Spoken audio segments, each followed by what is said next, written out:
Mercy Health, Ramp, and Rockford Public Schools hold a graduation ceremony to celebrate students in the Project Search program built to teach students with disabilities. WIFR reporter Adalia Young shares what skills students learn through the program. It made me realize that anything is possible. Miles is one of the newest graduates of Project Search, a program built to help students with disabilities develop skills for employment. Project Search is a combined effort of Mercy Health, Rockford Public Schools, and Ramp. It's to be able to work and beat the odds of just because of a disability doesn't mean they can't work.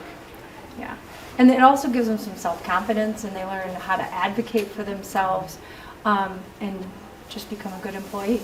Throughout the year, students take part in mock interviews, pick and purchase professional clothing, and serve an internship at Javon Bay Hospital. Administrators say it doesn't just help students, it benefits their mentors as well. This program has on Mercy and the students is allowing our departments to become better mentors, leaders, more diverse, really bringing those skills into the departments so that we can continue to grow and learn from these students. Project graduates say the program sets them on the right path for the future and hope other students take advantage of this opportunity.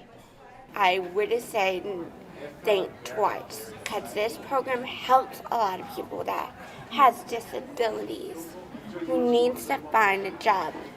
And I will certainly tell you this program would help you.